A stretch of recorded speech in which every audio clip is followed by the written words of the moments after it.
I pay attention to my body and I still got this wrong.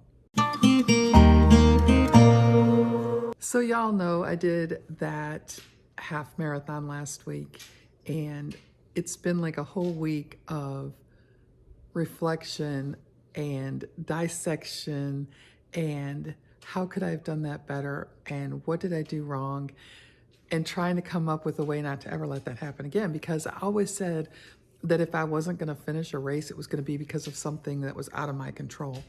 And when it happened, actually, it happened because of something I could have controlled.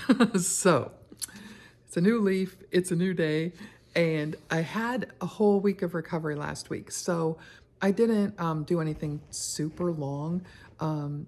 I did, the very first day was Tuesday. Monday's a rest day for me, and it's going to start being a gym day for me, a strength day, because I need to have 2 strength days. And so it's going to start being that.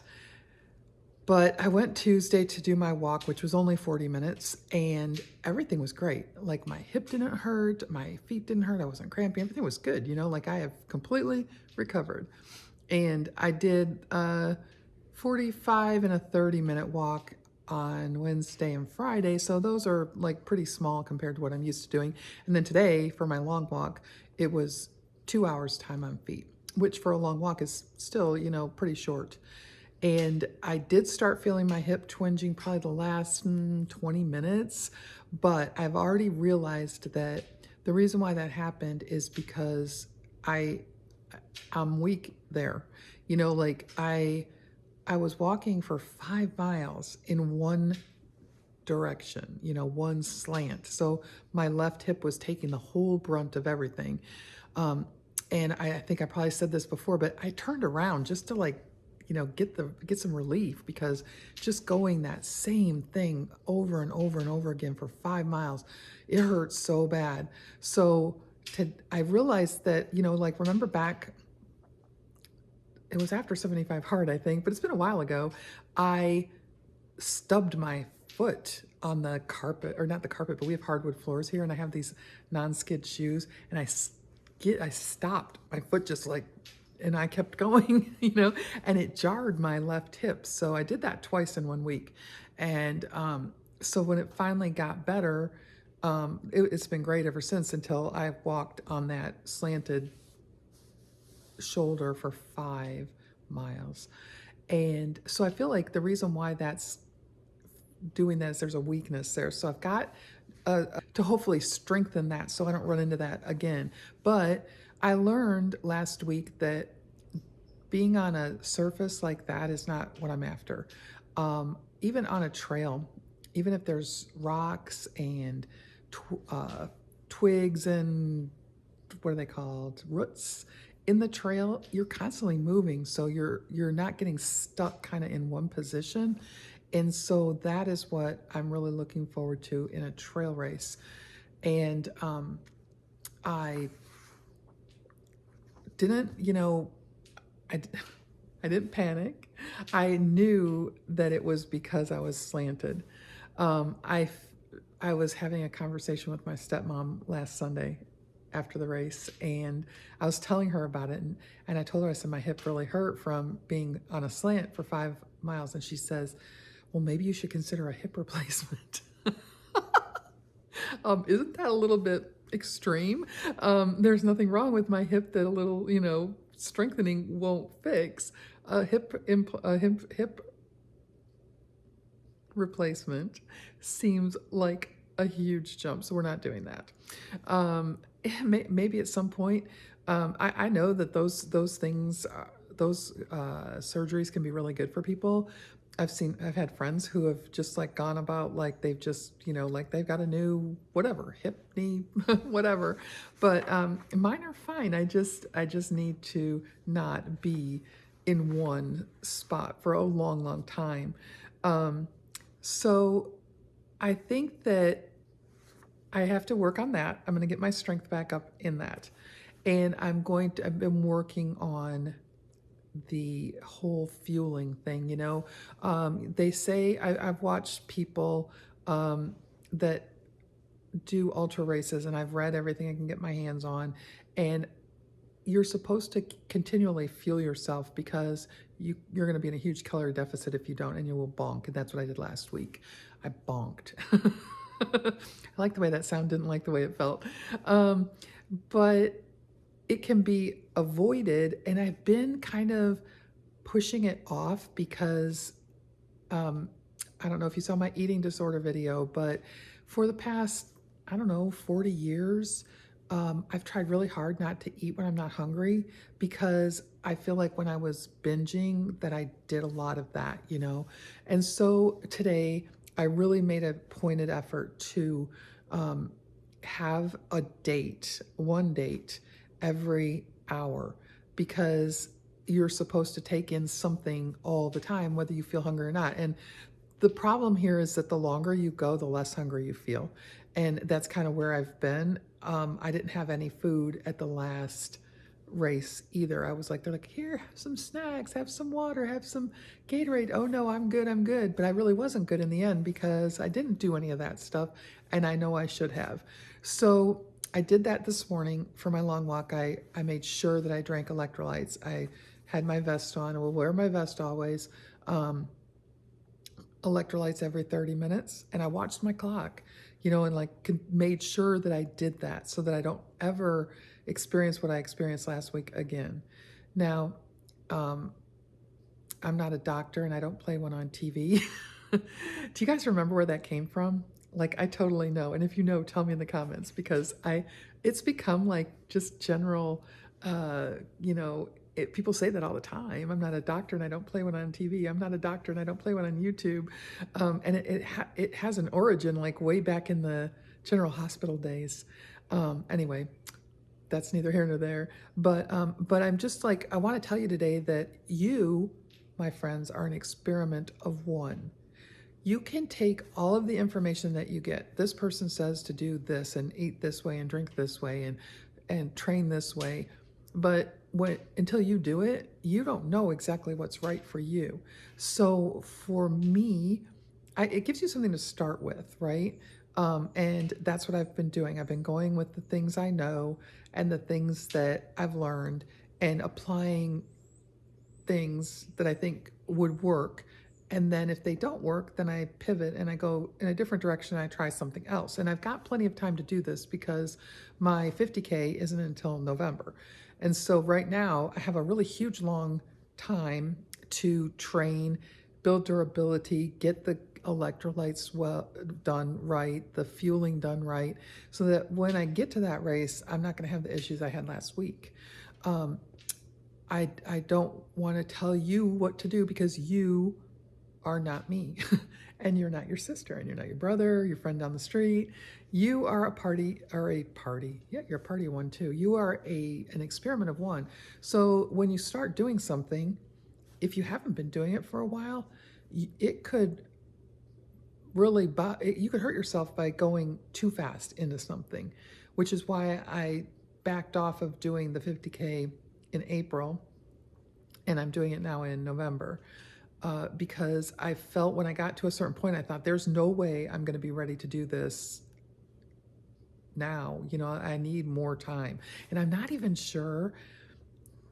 A part of this is probably based on my performance last week, but I want to think that I'll be able to do that 50K in November. But if I can't, I'm not going to feel bad about it because I'm going to be doing this for a long time. You know, I don't want to just, you know, hurt myself, because if you hurt yourself, then you take yourself out of the game for a while, and it can be a long while depending on what exactly you do.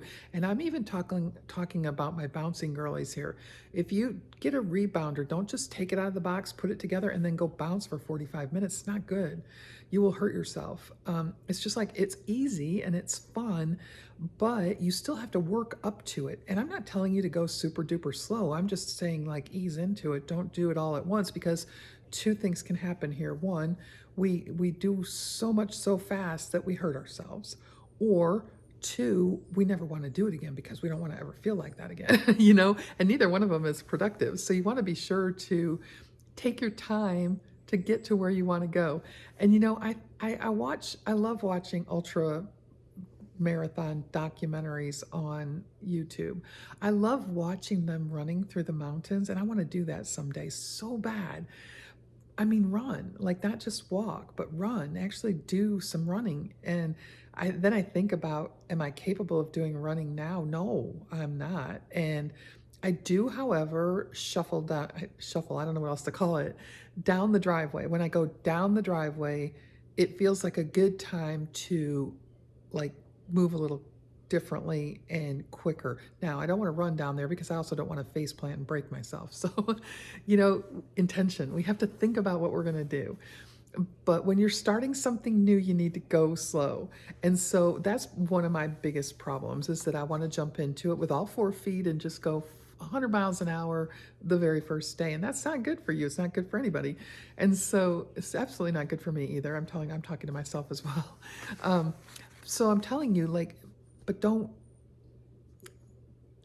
having sore muscles is not the same as hurting yourself. All pain is not the same. And I'm not a doctor, like I said, but there's a difference between the pain that you feel from getting a good workout and the pain that you feel from a broken leg, right? Those are two different things. One you need a doctor for, one you just need to recuperate and then build into it and continue to grow. Because if you're just waking up muscles again, that you're going to possibly feel that. Another thing I have learned that I've been working on today was posture. In real life, when I am walking around my life, town, I'm a Marine. I love to stand tall. My mom, I'm 5'11". My mom always made us stand up straight. Do not slouch. Do not slouch. Stand up straight. So I was destined for the Marine Corps. But if you look like when you're so for instance, if you're sitting in a chair and you're not sitting up straight and you're even at your desk or whatever and you're kind of crunched over, breathe that and see how much air you get, right?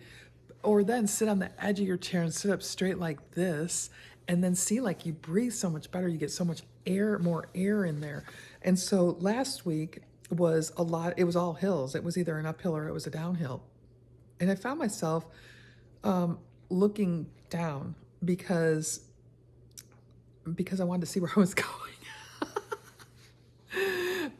You get caught up in that really easy. And I don't know if I read it or if I heard it in a podcast, but they say that older people tend to look down instead of out because they feel more secure that way. But honestly, you're really not, because you need to see what's coming at you, right? You can't, I've said this before, if you're going to lose your balance, it's because something catches you unawares, and you're going to stumble like that. If you see what's coming at you, that's great. So today, it's easy, when you're going up the hill, you lean into it. And I found myself with my head just down like this all the time. And so today I made a conscious effort. If I was going up the hill, my drive was a hill. So if I was going back up, I would lean into it, not with my head down, but leaning, forward into it to get that oomph to get up the hill, until the horizon was at my head level, my eye level. And then once it was at my eye level, then I was standing straight up again, because you can breathe better. You can see more. And I feel like it's better for you to just do it like that if you can. And so that's what I worked on this morning, because I found myself looking down a lot last week, just because you kind of get in that habit. It's easy. It's easy, but trust me, you can breathe better if you don't do that. So anyway, that was what I was working on today. But I do want to encourage you to go ahead and start something. You don't have to do anything big, and you don't have to do anything hard or fast. But whatever you choose to do, be sure that you work up to it, because you want to keep doing it for the long time, the long haul. So that's my message for today. I just want to let you know that you should start something. You need to move. Moving is so very good for you. You need to move. You need to move with intention. You need to go slow and make sure that you're not pushing yourself too hard we aren't finished. We don't have to not do something. I even had thoughts this morning of running. Did I say that already? I probably did. But I don't like to run. Right now, it doesn't feel good to me. But at some point in the future, maybe not next week, not next month, maybe next year, maybe not even next year. Someday I would like to do that. So I may be kind of working towards that, and I can do that. There's nothing to say that I can't do that. I'm not going to just sit there and say, well, gosh, now I'm 65 and a half. Yesterday was my half birthday, y'all. I'm 65 and a half. I can't do that anymore. That's not true. I can do it. And like I said, I've never been fast, and I don't intend to ever be fast because I don't see it happening. I don't know how you can all of a sudden become a speed racer at an advanced age.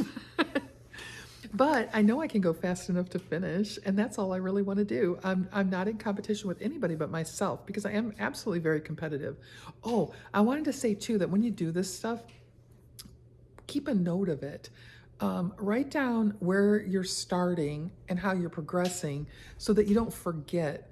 And I'm not calling anybody forgetful. I just know that I keep track of every little thing I do just because there's a lot of it. Like when you start doing stuff every day, you can lose sight of some small detail that might be important. And so, I'm going to try this time. I'm going to try to increase my whatever by a minute every time, okay?